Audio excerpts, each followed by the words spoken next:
Everything's Not Bigger is a feel-good thriller about a woman in her mid-20s working in the shiny battlefields of high fashion.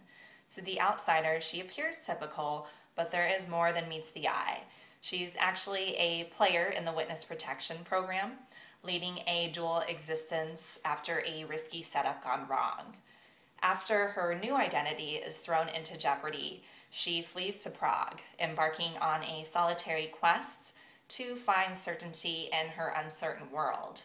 There is a thriller element, but mainly this is a relatable story of inspiration about a person struggling to find their true self.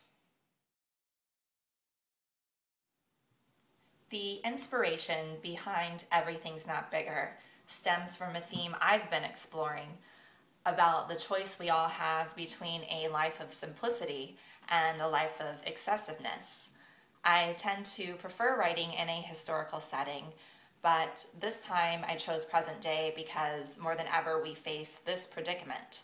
Modern society is saturated by more, bigger, faster, and it is very, very easy, alarmingly easy, to lose sight of ourselves.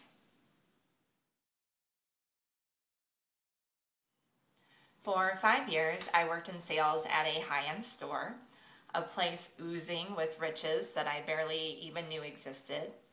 It was a vast departure for me, kind of like being on a different planet, a very ostentatious planet. I thought it would be interesting to throw my main character into my old role as kind of a reluctant spectator, equally seduced and entrapped by this classic world of perfection. The witness protection program is something that has always fascinated me. There may be people we know in our lives right now who aren't who they say they are. During my research, an unexpected sense of sympathy emerged within me, thinking about these people who become imposters, with no childhood, no memories, no connections, forgetting their past entirely, and relationships kind of become pointless because they live a lie. Jaye Davis is someone who makes a catastrophic self-induced mistake and then lives forever with those consequences. She gives in to an imaginary life to try to forget her troubled past, but instead of succumbing to a hopeless fate, she decides to return to who she really is. I chose to write about Prague for selfish reasons.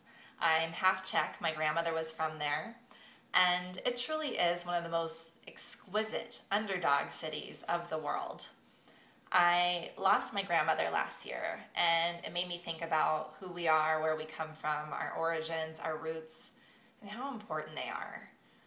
With Jaye, she leaves her journey to chance by closing her eyes and spinning a globe and deciding to go wherever her finger lands, and her finger lands on Prague, thus sending her to begin her search where she began.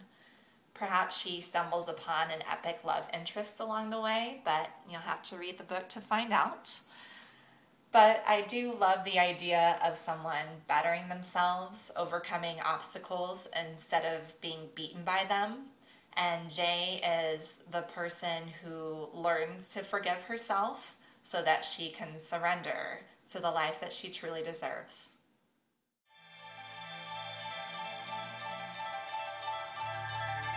Everyone deserves a fresh start.